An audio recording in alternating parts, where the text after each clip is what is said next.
Halo semuanya, nama saya Nilu Karangsastri Yulianti, siswa kelas 12 dari SMA Negeri 1 Pagardewa, jurusan IPA, yaitu kelas 12 IPA 1. Video ini berisi presentasi saya tentang laporan kunjungan wisata yang sudah saya susun sebagai salah satu syarat kelulusan.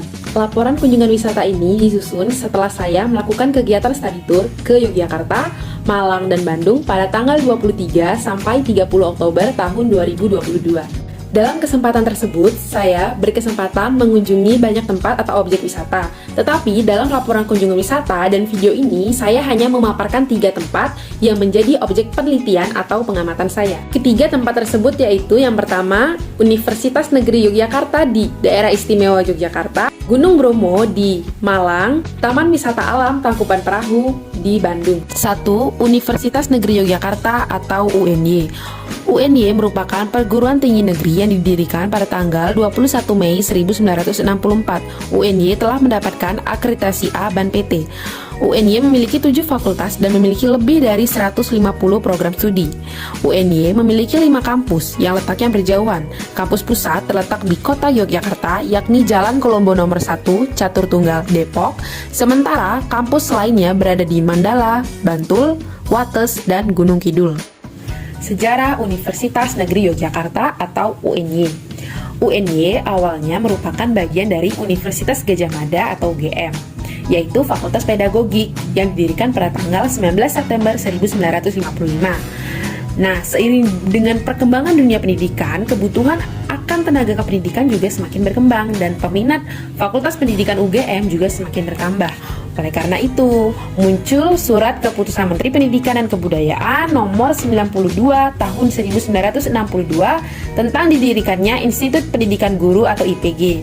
Nah, IPG ini disatukan dengan FKIP dan menjadi Institut Keguruan dan Ilmu Kependidikan atau IKIP Yogyakarta yang diresmikan pada tanggal 21 Mei 1964.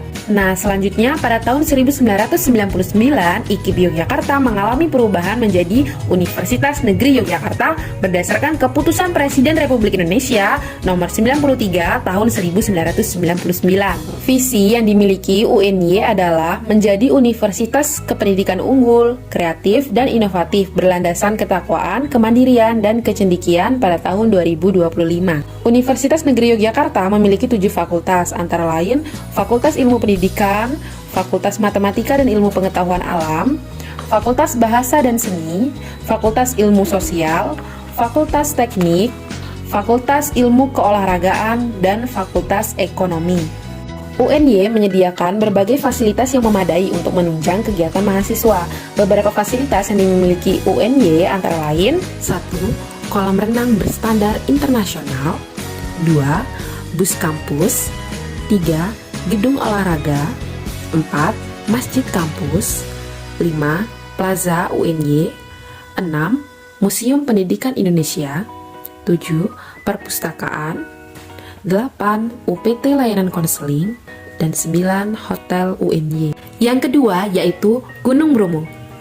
Gunung Bromo merupakan sebuah gunung berapi aktif yang masuk ke dalam 4 wilayah administratif, yakni Kabupaten Pasuruan, Kabupaten Probolinggo, Kabupaten Lumajang, dan Kabupaten Malang. Gunung Bromo disebut sebagai kaldera Tengger yang mempunyai ketinggian mencapai 2.329 meter di atas permukaan laut.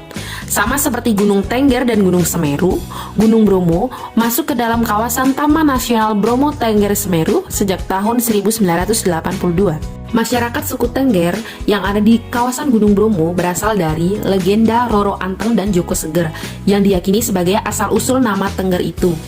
Teng, akhiran dari nama Roro Anteng, dan Ger, akhiran dari nama Joko Seger. Gunung Bromo sendiri dipercaya sebagai gunung suci. Asal nama Gunung Bromo berasal dari kepercayaan warga umat Hindu sekitar. Kata Bromo berasal dari nama salah satu dewa umat Hindu, yakni Brahma atau Brahma. Menurut sejarah, dikatakan bahwa dahulu Gunung Bromo memiliki nama Gunung Tengger dengan ketinggian 4000 mdpl. Akibat sebuah letusan besar, terbentuklah lembah besar dan menciptakan sebuah kaldera. Di dalam kaldera tersebut terdapat lautan pasir akibat materi vulkanik yang tertumpuk tersebut di dalam. Setiap tahunnya, masyarakat suku Tengger sering mengadakan upacara Yatnya Kesada atau Kasodo. Upacara tersebut dilaksanakan pada tengah malam, sekitar tanggal 14 atau 15 bulan Kasodo, penanggalan Jawa. Upacara Yatnya Kasada di Gunung Bromo merupakan sebuah acara persembahan atas hasil bumi. Nantinya, hasil bumi tersebut akan dilempar ke dalam kawah Gunung Bromo sebagai bentuk rasa syukur kepada Ide Sang Hyang Widiwasa. Secara administratif, masyarakat suku Tengger ini mendiami beberapa desa. Di desa-desa tersebut juga terdapat sistem pemerintahan desa yang dipimpin oleh seorang kepala desa yang dipilih oleh masyarakat. Mulai memasuki desa-desa ini terlihat kekhasan perkampungan masyarakat Hindu, yakni terdapatnya bangunan mirip candi atau pura berukuran kecil di depan rumah-rumah penduduk, mirip seperti di Bali. Mayoritas warga masyarakat suku Tengger hidup dari bercocok tanam di kebun, ladang, dan lahan pertanian yang terdapat di lereng pegunungan Bromo Semeru. Sebagian kecil dari mereka berprofesi sebagai pegawai negeri, buruh, dan pengusaha jasa.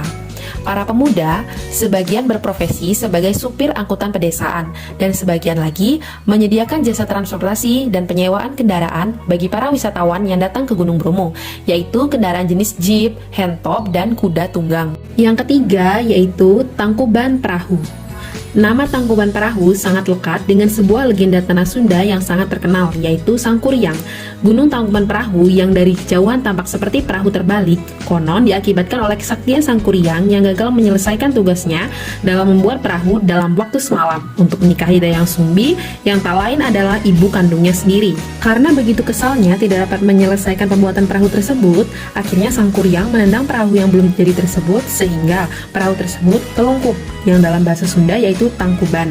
Legenda tersebutlah yang menjadi kaitan erat dalam penamaan Gunung Tangkuban Perahu. Gunung yang terakhir meletus pada tahun 1910 memiliki 9 kawah yang masih aktif hingga sekarang.